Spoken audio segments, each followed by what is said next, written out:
Kisah Para Rasul bab 11. Para rasul dan saudara-saudara di seluruh Yudea mendengar kabar bahwa bangsa-bangsa asing juga telah menerima firman Allah. Apabila Petrus pergi ke Yerusalem, orang Yahudi yang percaya kepada Yesus dan masih berpegang kepada upacara sunat membantah perbuatannya. Mereka berkata, "Kamu telah menumpang di rumah orang bangsa asing yang tidak bersunat. Malah kamu telah makan bersama mereka." Oleh yang demikian, Petrus menerangkan segala yang telah berlaku, satu persatu. Ketika aku sedang berdoa di Yope, aku telah melihat satu penglihatan. Aku melihat sesuatu seperti kain yang amat lebar, terikat ke empat penjurunya, diturunkan dari langit, lalu terletak dekat denganku. Aku memerhatikannya lalu melihat binatang yang berkaki 4, yang liar dan yang melata, juga burung-burung di langit. Aku mendengar suara berkata, "Hai Petrus, bangunlah, sembelih dan makanlah." Aku berkata, "Ya Tuhan, jangan demikian. Aku belum pernah makan barang yang haram atau najis." Suara dari surga berkata pula kepadaku, "Barang yang dihalalkan oleh Allah, jangan kau haramkan." Ini berulang 3 kali, kemudian semuanya terangkat naik semula ke langit. Pada ketika itu 3 orang yang diutus dari Kaisarea kepadaku berdiri di hadapan rumah yang kami tumpang. Roh Kudus menyuruh aku pergi bersama mereka tanpa ragu-ragu. 6 orang saudara seiman menyertaiku ke Kaisarea, lalu kami masuk ke rumah orang itu. Kemudian orang itu bercerita kepada kami bahwa dia telah melihat malaikat berdiri di hadapannya, di rumahnya dan berkata kepadanya, "Suruhlah orang pergi ke Yope memanggil seorang bernama Simon bergelar Petrus.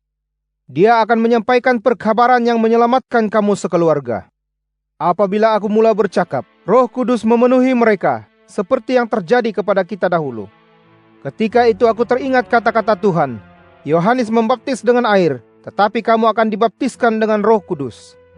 Jelaslah bahwa Allah telah memberi orang asing itu kurnia yang sama seperti yang kita terima ketika kita beriman kepada Tuhan Yesus Kristus. Siapakah aku untuk coba menghalang kuasa Allah? Setelah mendengar penjelasan Petrus, mereka tidak membantah perbuatannya lagi. Lantas mereka memuji Allah dan berkata, "Kalau begitu, Allah memberikan peluang kepada bangsa-bangsa asing juga untuk bertaubat dan mendapat hidup."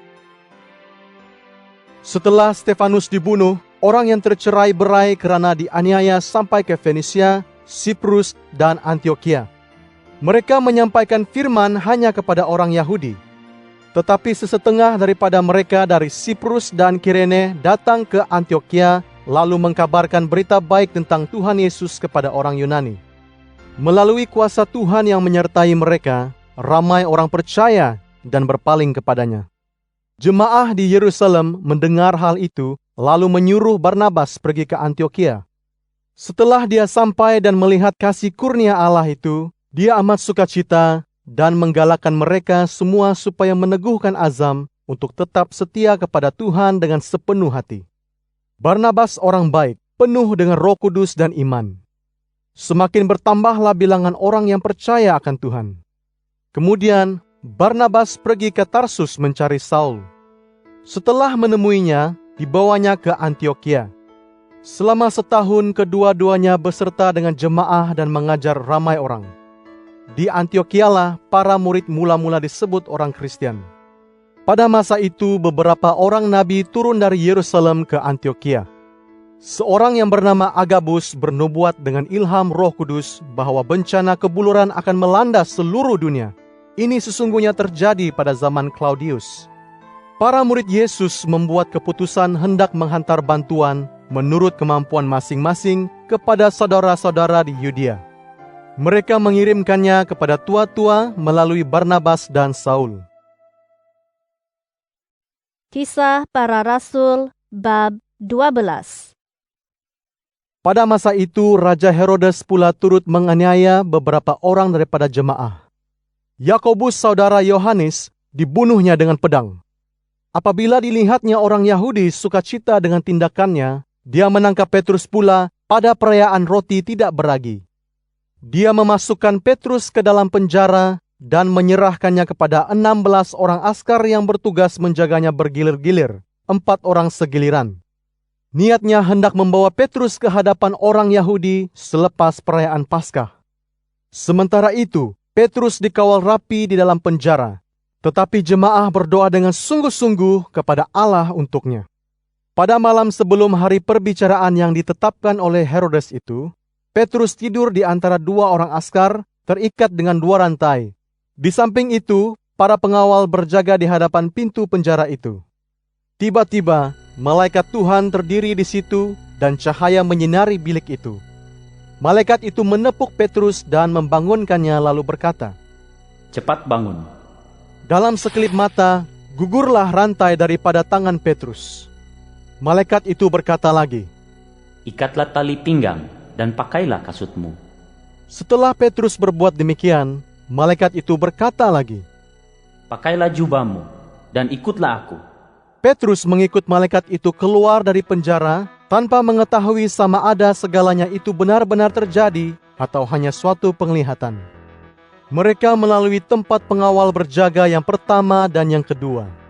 Akhirnya mereka sampai di pintu besi yang menghala ke kota, lalu pintu itu terbuka dengan sendirinya dan mereka pun keluar. Ketika mereka berjalan di suatu lorong, malaikat itu pun tiba-tiba meninggalkan Petrus. Pada saat itu barulah Petrus sadar apa yang telah terjadi. Dia berkata, Sekarang tahulah aku bahwa segalanya benar-benar berlaku. Tuhan telah mengutus malaikatnya untuk menyelamatkan aku daripada Raja Herodes dan segala yang hendak dilakukan oleh orang Yahudi kepadaku. Setelah itu, Petrus pergi ke rumah Maria, ibu kepada Yohanes yang bergelar Markus. Di situ ramai orang berhimpun dan sedang berdoa. Apabila Petrus mengetuk pintu, seorang hamba perempuan bernama Rode datang ke pintu. Dia mengenali suara Petrus.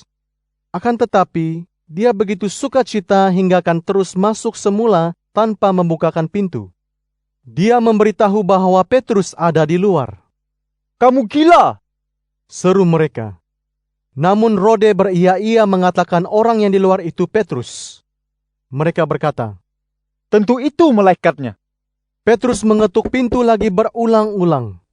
Akhirnya mereka membukakan pintu dan tercengang apabila melihat Petrus.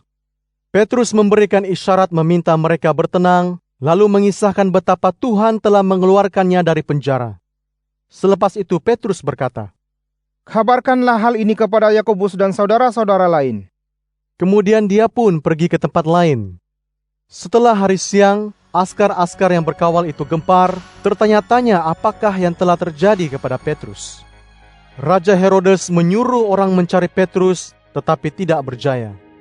Lantas Raja Herodes mengeluarkan perintah supaya askar-askar yang berkawal itu disoal siasat dan kemudiannya dihukum bunuh.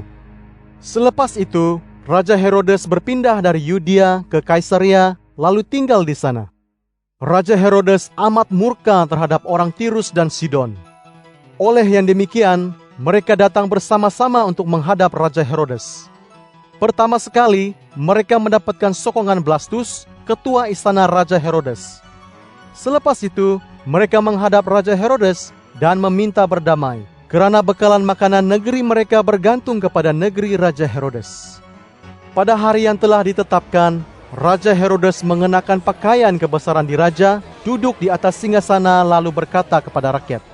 Mereka berseru, "Itu suara seorang Tuhan, bukan manusia." Pada saat itu, malaikat Tuhan memukul Raja Herodes karena tidak menghormati Allah.